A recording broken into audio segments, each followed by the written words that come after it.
hello, my beautiful angels. Thank you for coming back to Sacred Sagittarius Angels Answers All, your long-standing channel here on YouTube for the Sagittarius community, bringing you your general messages as it pertains to your spirituality and your daily walk along your path and journey.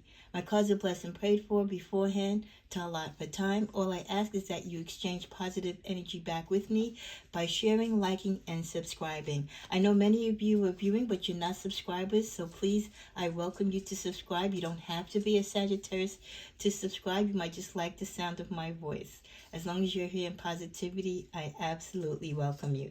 We're going to continue on with our general June readings. I like to get the beginning part of June's readings over by this week, because before you know it, we'll have to do the mid-month updates. We're tapping into our usual monthly reading, which is the toxic tea, which I've introduced, I would say probably like 2 months ago. And this taps into any energy dealing with the evil eye, or people who may be jealous or envious of you, or they might have some type of vendetta against you. It just brings the knowledge to you in awareness of what could be going around you, the aura around you, the energy around you that you might not be aware of, or you could be misinterpreting. These are general messages, so it may or may not apply to you. We're going to give it another quick shuffle. But as always, if it does resonate with you, I would love to hear your comments below.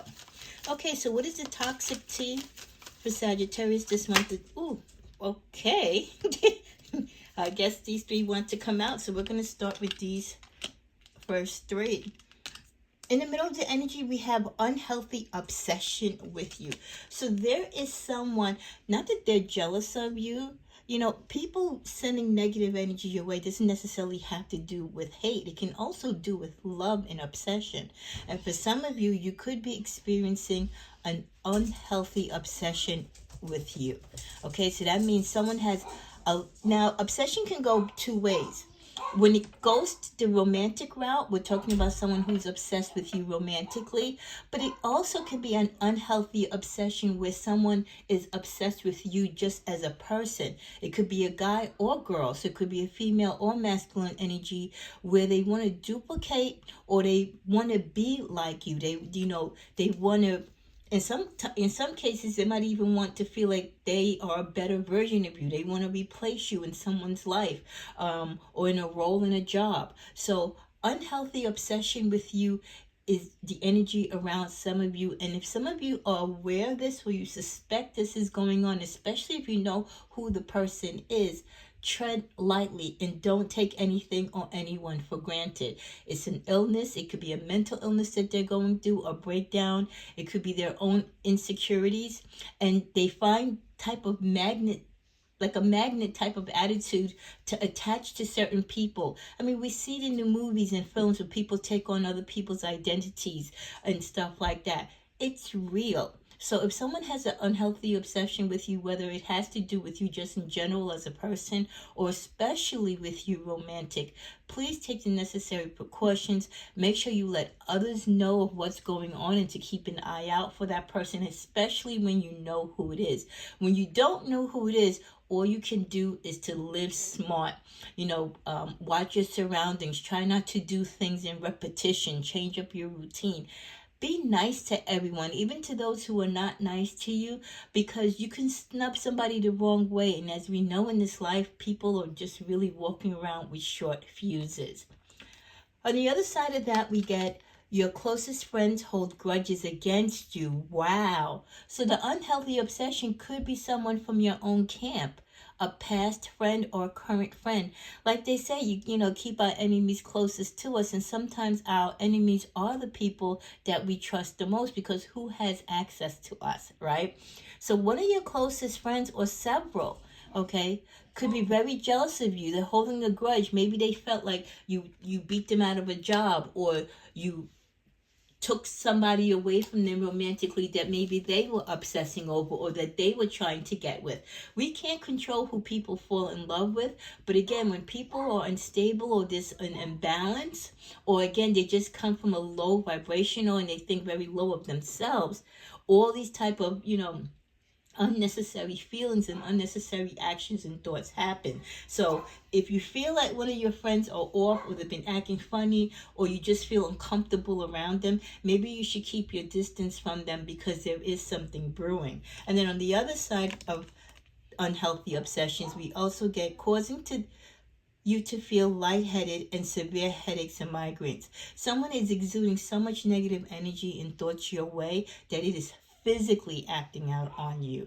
So sometimes when you're not feeling well and you can't put your finger on it, like you didn't hit your head, you didn't fall down, you don't have a cold, but you just don't feel right, it could be a spiritual attack. So again, take these things very seriously and live with precaution.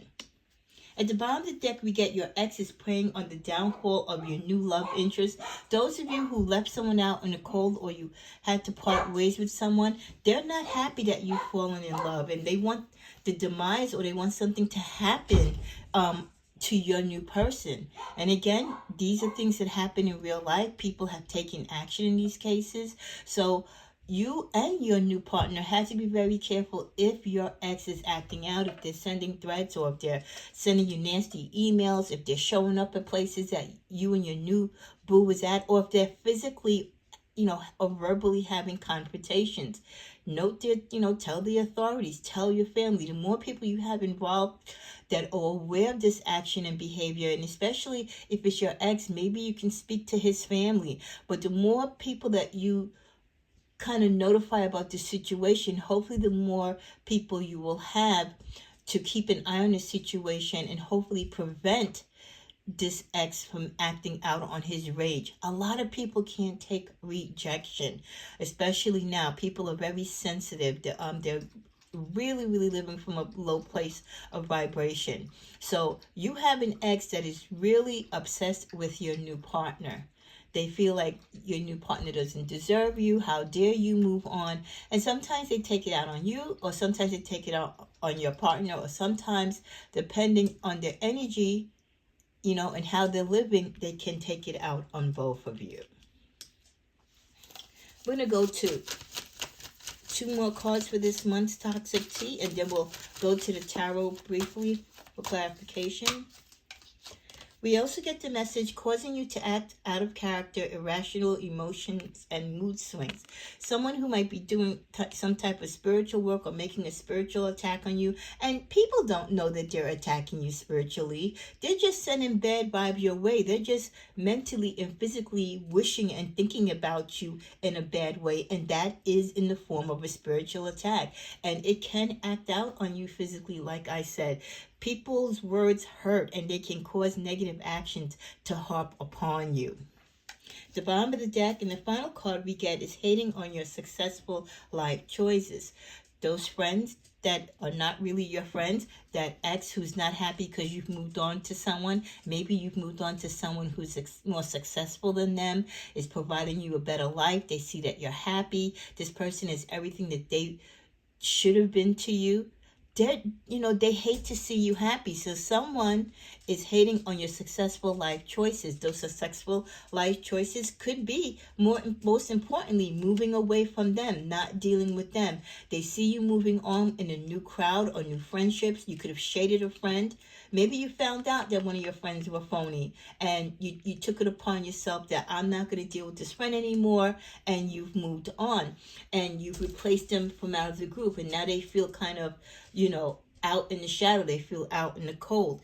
They could be hating on your successes because maybe you hit the lotto, you came into money, you came into the right guy or gal. They might be down on their luck. They might be going through some mental challenges. Maybe there is some type of chemical imbalance with them, and they're making up and adding things to the story just to give ammunition for them to hate you. So with all this negative energy shooting towards you, towards this month of June, please be on your P's and Q's and protect yourself spiritually with intense prayer, doing your meditations, taking your spiritual baths, and really staying in tune and grounded, and keeping your third eye open to really see all around you, and don't take anything or anyone for granted. Let's tap now into the tarot for clarifying messages on this. Want me to pull 2 cards? The first card is the 5 Pentacles. What did I say? Someone feeling left in the cold. A lot of this negative energy and this bad juju and these bad wishful thoughts upon you is definitely from someone that you have no longer any activity with or any contact with. You've put them out of your circle. So it could be a jilted lover, an ex-lover. It could be a girlfriend or a best friend or a boo that you found out that they really wasn't in your corner, that they were working against you, that they had jealous issues. Or you felt unsafe around them because they seem to be unstable. So someone is really feeling spiteful, especially if you are successful, especially Saggy, if you're the life of the party, which we normally are, and people generate, energy around you. They love being around you. And maybe because you no longer associate with this person, other people in your little crew don't associate with them, making them feel more like an outcast, and that heightens the dislike and distaste that they have for you. At the bottom of the deck, in the final card with the King of Wands, reminding you to stay grounded and to stay stable, to be alert at all times, also to get rest. Rest is so important, because when you're dealing with negative energies or people who are trying to throw you off or people who are trying to catch you by the element of surprise, rest is really needed, because you need your spiritual mindset set, you need your physical energy set in case you have to leave or jump or react in a moment's notice unexpectedly. If you're approached by them, you have to be able to act and to think clearly and promptly. And if you're tired and exhausted because you have a lot going on in your life and you're not getting the adequate rest, they can catch you at your weakest and lowest point. Well, this has been your Toxic Tea for the month of June. I hope this toxic energy isn't applied to you, but it's always good to be aware that if it is, and if you've been sensing it, where it's coming from, and possibly you can be proactive to take care of the situation before it escalates, or to remove yourself from a situation that could be starting to brew. May you have a blessed month.